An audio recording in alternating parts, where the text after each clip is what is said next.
आप सभी को प्रभु यीशु मसीह के मधुर नाम में जय मसीह की पिता धन्यवाद हो।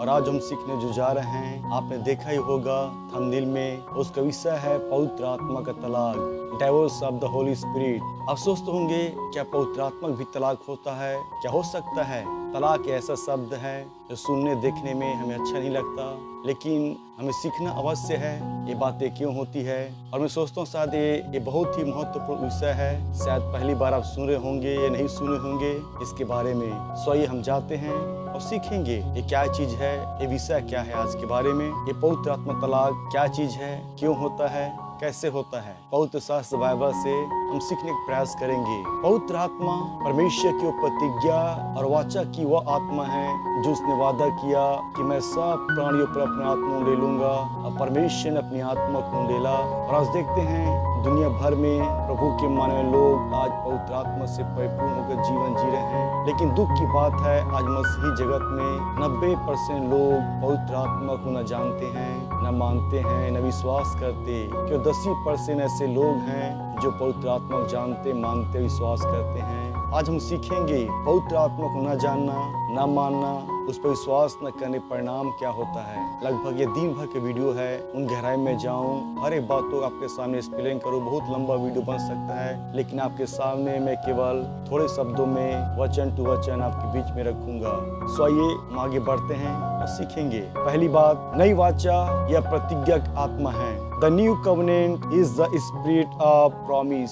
यशाया 44:3। क्योंकि मैं प्यासी भूमि पर जल और सूखी भूमि पर धाराएं बहाऊंगा। मैं तेरे वंश पर अपनी आत्मा और तेरी संतान पर अपनी आशीष उंडेलूंगा। यजकेल 11:19। मैं उनका हृदय एक कर दूंगा और उनके भीतर नई आत्मा उत्पन्न करूंगा, और उनकी देह में से पत्थर का हृदय निकालकर उन्हें मांस का हृदय दूंगा। यजकेल 36:26। मैं तुमको नए मन दूंगा और तुम्हारे भीतर नई आत्मा उत्पन्न करूंगा, और तुम्हारे देह में से पत्थर का हृदय निकालकर तुमको मांस का हृदय दूंगा। मैं अपना आत्मा तुम्हारे भीतर देकर ऐसा करूंगा कि तुम मेरी विधियों पर चलोगे और मेरे नियमों को मानकर उनके अनुसार करोगे। ये परमेश्वर की महान प्रतिज्ञा है, और पवित्र आत्मा देने का उद्देश्य है कि लोग परमेश्वर की विधियों को, नियमों को माने और उस पर चले।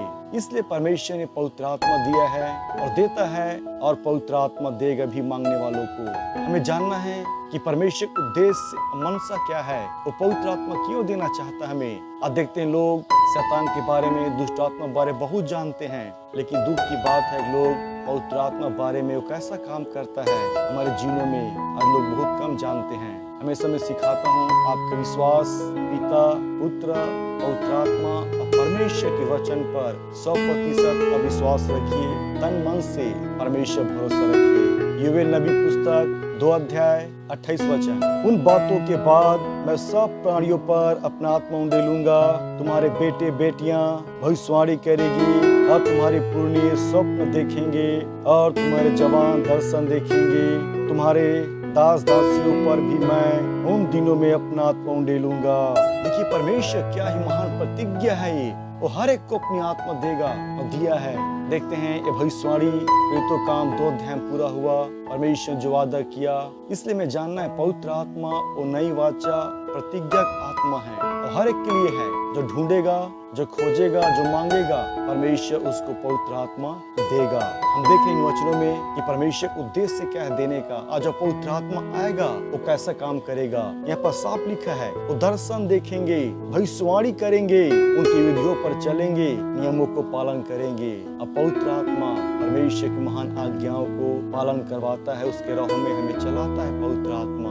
आप जो प्रार्थना करते हैं, आप जो आराधना करते हैं, आप जो गीत गाते हैं, चर्च जाते हैं, वचन पढ़ते हैं, यदि किसी को आप यीशु मसीह के बारे में बता रहे हैं, आप संगति कर रहे हैं, संगति में जाते हैं, ये सारे कार्य पवित्र आत्मा का है। अब पवित्र आत्मा ही से करवाता है। कोई व्यक्ति मन फिरा रहा है, उद्धार पा रहा है, मुक्ति पा रहा है, मोक्ष पा रहा है, वो चंगाई पा रहा है, वो छुटकारा पा रहा है, ये सब काम पवित्र आत्मा का है। पवित्र आत्मा करता है, वही करवाता है। तो जानना है ये सारे काम किसी व्यक्ति के नहीं है, ये पवित्र आत्मा कार्य है। दूसरी बात, मन के विचार में बुराई है। There is evil in the thoughts of the mind. उत्पत्ति 6 अध्याय 5 वचन। यहोवा ने देखा कि मनुष्यों की बुराई पृथ्वी पर बढ़ गई है और उनके मन के विचार में जो कुछ उत्पन्न होता है वह निरंतर बुरा ही होता है।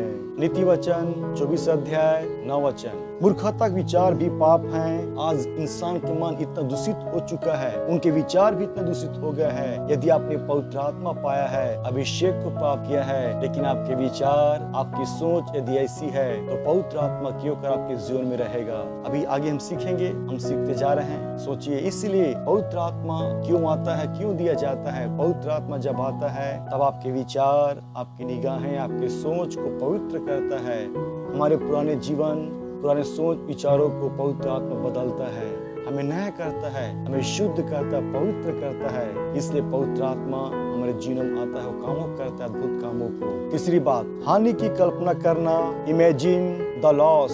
जकरिया 8 अध्याय 17 वचन। और अपने अपने मन में एक दूसरे की हानि की कल्पना न करना। यदि पवित्र आत्मा पा के ऐसे विचार हैं, हम दूसरों के लिए गड्ढा कर रहे हैं, हम हानि की कल्पना कर रहे हैं, हमें सोच विचार ये है कि अगला व्यक्ति विकास मत करे, आगे मत बढ़े। आज देखते हैं लोग जो हैं जितना अपने दुख से दुखी नहीं हैं, वो दूसरे की उन्नति, उनकी खुशी जीवन को देखकर इंसान दुखी होता है। वो कैसे इतना बढ़ गया, वो कैसे अच्छा खा रहा है, कैसे अच्छा पहन रहा है, कैसे अच्छे गाड़ियों में घूम रहा है। हम उसकी उन्नति से हम जलते हैं और सोचते हैं उसकी हम हानि कल्पना, और अपने मनों में उस व्यक्ति के बारे में, चाहे आपके पड़ोसी हो, चाहे घर वाले, कोई क्यों न हो, हम दूसरे के बारे में हानि कल्पना कर रहे हैं या सोच रहे हैं, ये गलत है। क्योंकि पवित्र आत्मा ये सब विचारों उत्पन्न नहीं करता, न करवाता। चौथी बात, बुरी निगाहें, एविल आइस। मत्ती 6 अध्याय 22 और 23 वचन। शरीर का दिया आँख है, इसलिए यदि तेरी आँख निर्मल हो तो तेरा सारा शरीर भी उजियाला होगा, परंतु यदि तेरी आँख बुरी हो तो तेरा सारा शरीर भी अंधियारा होगा। इस कारण वह उजियाला जो तुझ में है, यदि अंधकार हो तो वह अंधकार कैसा बड़ा होगा। हमारी निगाहें इतना बुरी है, और साफ लिखा, जो उजियाला जो तुम्हारे अंदर है, अर्थात लाइट। अंग्रेजी में लाइट शब्द आया है। परमेश्वर लाइट है, यीशु मसीह लाइट है, पवित्र आत्मा लाइट है। परमेश्वर ज्योति है, यीशु मसीह ज्योति है, पवित्र आत्मा ज्योति है, जो आपके अंदर निवास कर रहा है। और अपनी निगाहों से हम उन चीजों को देख रहे हैं, कर रहे हैं, तो सोचिए पवित्र आत्मा क्यों कर आपके अंदर रहेगा। पवित्र आत्मा समझौता नहीं करता पाप से, न पाप के किसी कामों से पवित्र आत्मा समझौता करता है। जब पवित्र आत्मा आता है, हमारी निगाह को चेंज करता है, हमारे नजरिया को बदलता है पवित्र आत्मा। पांचवी बात, कुदृष्टि, एविल आई। मत्ती 5 अध्याय 28 वचन। परंतु मैं तुमसे यह कहता हूँ कि जो कोई किसी स्त्री पर कुदृष्टि डाले, वो अपने मन में उससे बेविचार कर चुका। पवित्र आत्मा पाकर यदि ऐसा जीवन है तो पवित्र आत्मा क्यों कर रहेगा, वो निश्चय पवित्र आत्मा चला जाएगा। देखते हैं, एक बहन जब शादी के घर में आती है, अपने घर को छोड़कर अपने साथ बहुत धन लेकर आती है एक नए घर में। उस बहन का मान सम्मान न होने के बजाय उसके प्रति, चाहे पति हो या घर के किसी व्यक्ति सदस्य का विचार भावनाएं उसके विपरीत हो, उस बहन के प्रति शारीरिक, आत्मिक, मानसिक, भौतिक, आध्यात्मिक हम सताएंगे या तंग करेंगे, प्रताड़ना करेंगे, तो बहन क्यों कर रहेगी, जिसे सब कुछ छोड़कर अपने साथ धन लेके आई। इसलिए देखते बहुत से बहन चाहे भाई हो, जब समस्या ज्यादा बढ़ जाती है तो बहुत से लोग जो है गलत कदम उठा लेते हैं। और तलाक ऐसा चीज है, मैं किसी एक को दोषी नहीं ठहराता, क्योंकि ताली एक हाथ से नहीं बजता है। अक्सर ऐसे बहुत से परिवार हैं जब बेटे या दामाद भी उस समस्या का सामना करता है, चाहे वो बेटा हो या बेटी हो, किसी के साथ इस तरह घटना घटती है या होती है, हो रही है, तो निश्चय वो व्यक्ति वो छोड़ के वो चला जाएगा।